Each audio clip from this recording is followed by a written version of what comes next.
लघुन्यासः। ॐ अथात्मानं शिवात्मानं श्रीरुद्ररूपं ध्यायेत्।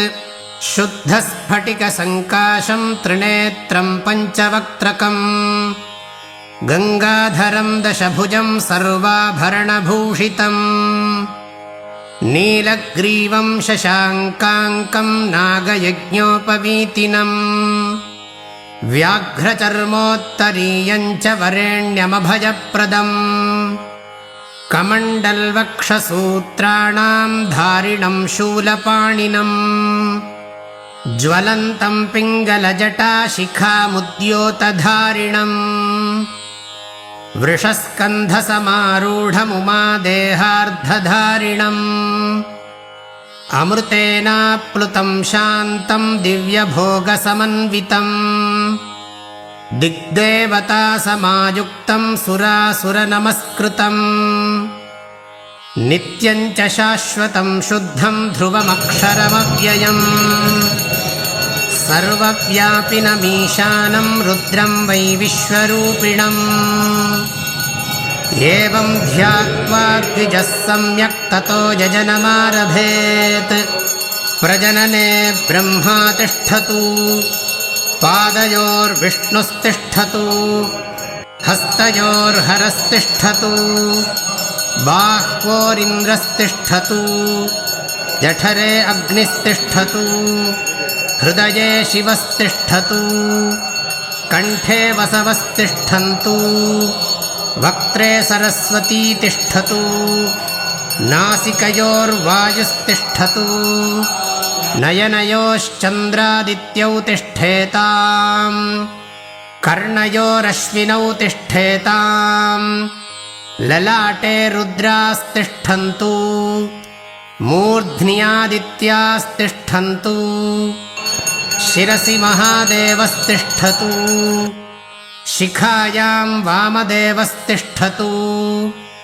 पृष्ठे पिनाकी तिष्ठतु, पुरतः शूली तिष्ठतु, पार्श्वयोः शिवाशङ्करौ तिष्ठेताम्, सर्वतो वायुस्तिष्ठतु, ततो बहिः सर्वतोऽग्निर्ज्वालामाला परिवृतस्तिष्ठतु,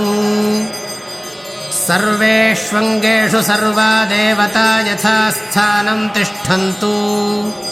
मां रक्षन्तु। ॐ अग्निर्मे वाचि श्रुतः वाग्हृदये हृदयं मयि अहममृते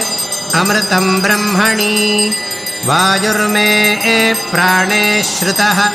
प्राणो हृदये हृदयं मयि अहममृते अमृतं ब्रह्मणि सूर्यो मे चक्षुषि श्रुतः चक्षुर्हृदये हृदयं मयि अहममृते अमृतं ब्रह्मणि चन्द्रमा मे मनसि श्रुतः मनो हृदये हृदयं मयि अहममृते अमृतं ब्रह्मणि दिशो मे श्रोत्रे श्रुताः श्रोत्रगं हृदये हृदयं मयि अहममृते अमृतं ब्रह्मणि आपो मे रेतसि श्रुताः रेतो हृदये हृदयं मयि अहममृते अमृतं ब्रह्मणि पृथिवी मे शरीरे श्रुताः शरीरगं हृदये